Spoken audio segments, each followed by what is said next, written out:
आपण पाहत आहात महाराष्ट्र न्यूज नेटवर्क 9 लाईव्ह।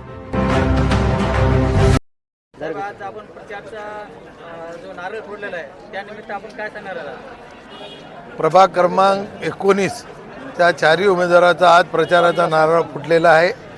प्रचार यापूर्वीच सुरू झालेला आहे, पण या 19च्या या भागामध्ये आज सुरुवात झालेली आहे।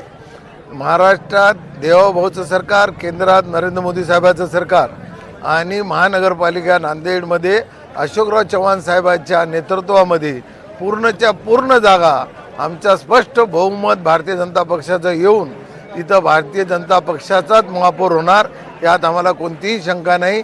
कारण आपण बघत आहात नगरपालिकेच्या इलेक्शनमध्ये सुद्धा सर्व जनतेने विकासाला मतदान केलेलं आहे आणि हे दोन्ही विकास पुरुष आहेत आणि इथं चव्हाण साहेबांचं नेतृत्व असल्यामुळं या आम्हाला कोणतीही शंका नाही की आमचा भारतीय जनता पक्षाचा महापौर बसेल आणि या प्रभागात सुद्धा चारीच्या चारी उमेदवार प्रचंड मताने निवडून येतील।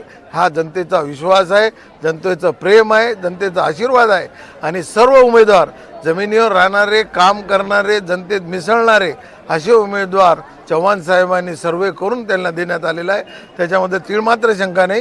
स्पष्ट बहुमत आणि ह्या भागाचे चारही नगरसेवक आणि सिडकोचे 5ही नगरसेवक प्रचंड मताने निवडून येतील, यात आम्हाला कोणतीही शंका नाही।